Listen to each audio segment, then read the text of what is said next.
আসসালামু আলাইকুম viewers, Amina's kitchen world থেকে আপনাদের সবাইকে সুস্বাগতম জানাচ্ছি।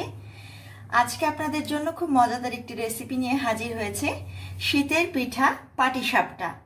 তো পাটিসাপটা পিঠা তৈরি করতে হয় কিভাবে, চলুন দেখে নেওয়া যাক।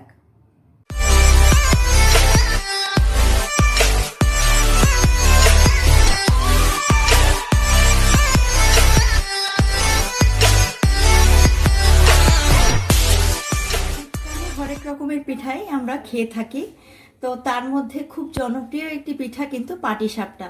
তো আমার বাসায় মেহমানও এসছে, আমি আজকে পাটিসাপটাই আপনাদেরকে তৈরি করে দেখাচ্ছি। তো সেটার জন্য আমার কি কি লাগছে, কেমনভাবে তৈরি করছি, চলুন দেখে নেওয়া যাক। আমি একদমই আমার স্টাইলে তৈরি করেছি। পাটিসাপটা কিন্তু এমন কোনো আহামরি কোনো রেসিপি না, আপনারা যে যেভাবে পারেন তৈরি করতে পারেন। তো আমি এর জন্য 2 লিটার দুধ নিয়ে নিয়েছি খিরসা করার জন্য। আমি গুঁড়ো দুধ মানে পাউডার দুধ নিয়ে নিয়েছি, এটা আপনারা মেজারমেন্ট করে নেবেন। আমি 2 লিটার মতো গুলিয়ে নিয়েছি পাউডার দুধটা। আমি এর মধ্যে সামান্য হাফ চা চামচ পরিমাণ, আমার আন্দাজ হয়ে গেছে দেখে আমি নিজেই হাত দিয়ে দিচ্ছি, হাফ চা চামচ পরিমাণ লবণ দিয়ে দিচ্ছি। তার মধ্যে আমি 3টি এলাচ ফাটিয়ে রেখেছিলাম এবং ছোট করে 2টি দারচিনি টুকরো করে নিয়েছি, সেই 2টি দিয়ে দিব। এর মধ্যে আমি সামান্য পরিমাণ বলতে আপনারা এটা আন্দাজ করে নেবেন। আমি হাফ কাপেরও মানে অর্ধেক, হাফ কাপের অর্ধেকটা, এটা বললে হয়তো বা আপনাদের সুবিধা হবে, হাফ কাপের অর্ধেকটা পরিমাণ চালের গুঁড়ি একটু এই পাউডার দুধের মধ্যে দিয়ে নিচ্ছি, যাতে খিরসাটা একটু গাঢ় হয়। এর মধ্যে আপনারা চালের গুঁড়ি না দিয়ে কর্নফ্লাওয়ার দিতে পারেন। তো চলুন এটাকে আমরা ভালোভাবে নেড়েচেড়ে চুলায় বসিয়ে দিই খিরসাটা তৈরি হওয়ার জন্য। এটা কিন্তু অপশনাল, না দিলেও হয়, শুধু দুধ দিয়েও খিরসা তৈরি করা যায়। তো যখন পরিমাণটা খুব বেশি হয়ে যাবে, এইটুকু একটু রাঁধুনিরা মেকআপ দিতেই পারে। এটা আমি খিরসার জন্য রেডি করতে এক চুলায় দিয়ে দিলাম। আমি আর এক চুলায় একটি হাঁড়িতে গরম পানি দিয়ে রেখেছিলাম, এর মধ্যে ঠান্ডা পানি দিয়ে আমি চালের গুঁড়িটি রেডি করে ফেলবো, পিঠার গুঁড়িটি রেডি করে ফেলবো। আমি এখানে 6 কাপ পরিমাণ চালের গুঁড়ি নিয়ে নিয়েছি। আমি আগেই কিন্তু বলেছি আমার বাসায় মেহমান এসছে দেখে আমার পরিমাণটা বেশি। আপনারা এর থেকে কম তৈরি করতে চাইলে আপনাদের আন্দাজ মতো পরিমাণটা নিয়ে নেবেন। 6 কাপ চালের গুঁড়ির মধ্যে আমি হাফ চা চামচ লবণ দিয়ে দিচ্ছি এবং এক চুলায় আমি খিরসা হতে দিয়েছিলাম, আর এক চুলায় গরম পানি দিয়েছিলাম। আপনাদেরকে আগেই বলেছি, সেই গরম পানি এখন আমি তার মধ্যে ঠান্ডা পানি মিক্সড করে চালের গুঁড়িটি গুঁড়িয়ে নেব। এখন আমি এর মধ্যে হাত ছাড়া সম্ভব না, এটাকে একটু একটু করে গরম ঠান্ডার ওই খুব বেশি গরম হবে না, কুসুম গরম পানি চালের গুঁড়িটি গুলিয়ে নিব, সুন্দর করে গুলিয়ে নিব। মধ্যে চিনি অ্যাড করেছিলাম না, এখন চিনিটা অ্যাড করে দিব। আমি এখানে 2 কাপ পরিমাণ চিনি মেপে দিয়ে দিব। আমি একটু বেশি চিনি দিচ্ছি, কারণ পিঠাতে একটু চিনি না হলে ভালো লাগে না।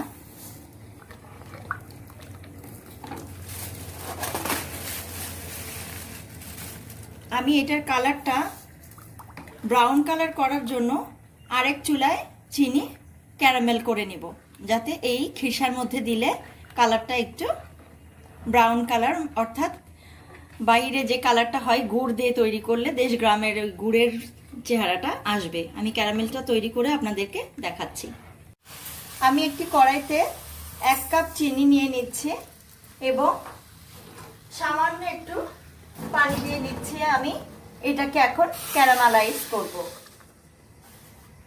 আমার মনে হয় আরেকটু চিনি দিলে ভালো হয়, যেহেতু আমার পিঠার পরিমাণটা অনেক বেশি, 1.5 কাপ পরিমাণ দিলাম। আমি ক্যারামেলাইজ করে নিব, করে এটা আমি পিঠার খিরসার মধ্যে দিয়ে দিব। চিনিটা গলতে শুরু করেছে। খিরসাটি বানানোর সময় কিন্তু অনবরত নাড়তে হবে, নাড়া কিন্তু কোনোভাবেই থামানো যাবে না, কারণ আমি যে সামান্য পরিমাণ চালের গুঁড়ি দিয়েছিলাম কর্নফ্লাওয়ার দিলেও হয়, সেক্ষেত্রেও একই কাজ করতে হবে, অনবরত নাড়তে হবে, না নাড়লে নিচে থেকে কিন্তু দলা পেকে যাবে। আমি একটা ঘুটনি নিয়ে নিয়েছি যাতে দলা পেকে না যায় এবং চারিদিক থেকে সুন্দর মতো স্প্রেড করে। ডিম ফ্যাটানো চামচও আপনারা ইউজ করতে পারেন। এদিকে আমার পাশের চুলাতে ক্যারামেলটি তৈরি হচ্ছে। দেখুন হালকা ব্রাউনিশ কালার হয়ে এসছে। এটাকে আমি পরে খেরসার দুধের মধ্যে ঢেলে দিব। এটা আমরা আরও কিছুক্ষণ লাল করব, কারণ এখনো আমাদের সেই কালারটা আসেনি যে কালারটা আমরা চাচ্ছি। ভিউয়ার্স দেখুন আমার ক্যারামেলটি কি সুন্দর তৈরি হয়ে গেছে। এর থেকে বেশি কিন্তু লাল করা যাবে না, তাহলে পোড়া পোড়া গন্ধ বের হবে।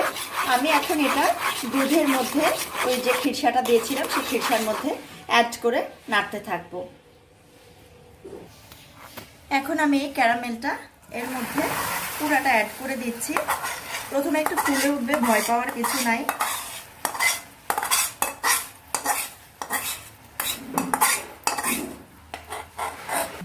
দেন এটাকে আমার অনবরত নাড়তে হবে।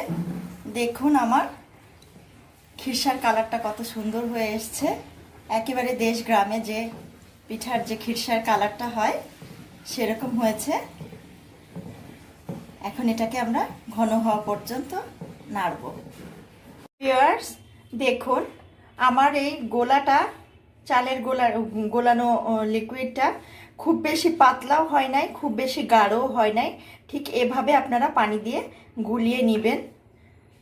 দেখেছেন ঘনত্বটা কতটুকু? এটা আপনাদের আন্দাজ করে বুঝতে হবে, কারণ খুব বেশি পাতলা হলে পিঠার যে পাতলা রুটিটা সেটা তৈরি হবে না। আমি অলরেডি চুলায় একটি তাওয়া বা ফ্রাইং প্যান চাপিয়ে দিয়েছি। এখন আমি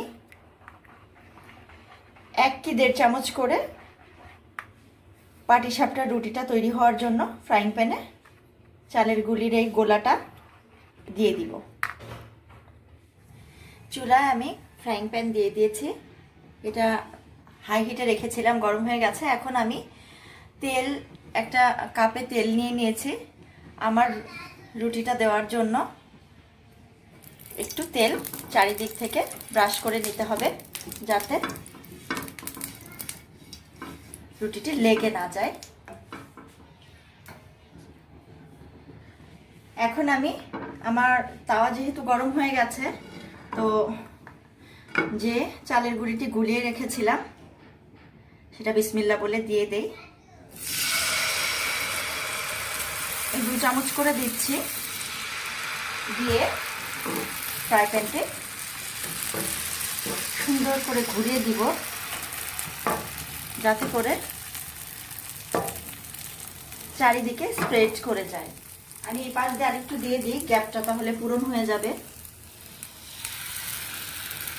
এটা আপনারা মেজারমেন্ট করে দেখে নেবেন।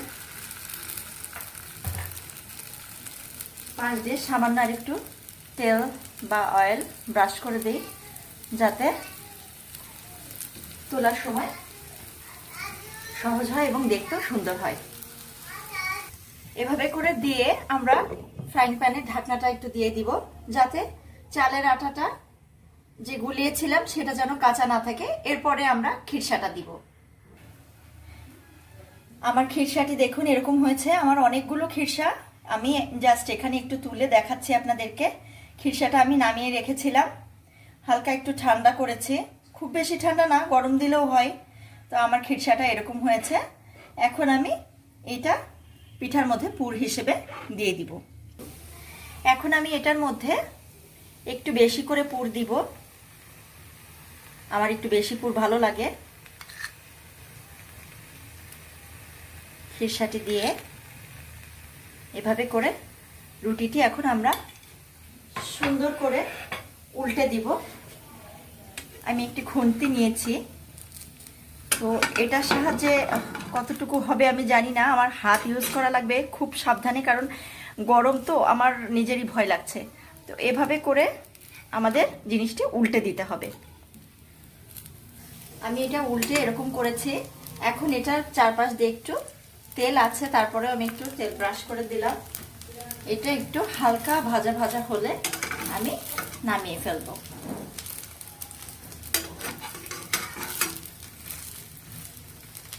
এভাবে করে আমি আমার সব পিঠাগুলো গড়িয়ে নিব। দেখ আমার পাটিসাপটাটি এভাবে আমি খুন্তি এবং হাত দুইটারই সাহায্য লাগে। আপনারা ডাবল খুন্তি বা চামচ নিয়ে নিতে পারেন। নতুন রাঁধুনি কিন্তু এই এক্সপেরিমেন্ট করতে যাবেন না, হাত দিতে যাবেন না, খুব সাবধানে উল্টাতে হবে, ভেঙে গেলেই সব শেষ। তো এই এক পিঠ ভাজা হয়ে গেলে আমরা আরেক পিঠ উল্টে দিব। আমার পাটিসাপটা পিঠা তৈরি হয়ে গেছে। দেখুন কত সুন্দর তৈরি হয়েছে। আপনারাও চাইলে বাসায় খুব সুন্দরভাবে পাটিসাপটা খুব সহজভাবেই তৈরি করে ফেলতে পারেন। এই পাটিসাপটা তৈরি করতে কিন্তু খুব বেশি সময় প্রয়োজন নাই, শুধু একটু ধৈর্য নিয়ে বানাতে হবে। অনেকের কমপ্লেন থাকে যে পিঠা ভেঙে যায়, আমারও ভেঙেছিল প্রথমে যখন বানিয়েছিলাম, পরে এটা ঠিক হয়ে যায়। তো এভাবে করে আমরা সব পাটিসাপটা পিঠাগুলো বানিয়ে নিয়েছি। পাটিসাপটা পিঠাটা কেমন হয়েছে আমি আপনাদেরকে একটু কেটে দেখাচ্ছি। ভিউয়ার্স দেখুন আমার পাটিসাপটা পিঠার ভেতরটা একবারে খুবই সুন্দর হয়েছে। পুরটা এভাবে পড়েছে, পুরটা একটু বেশি দিয়েছি আমি।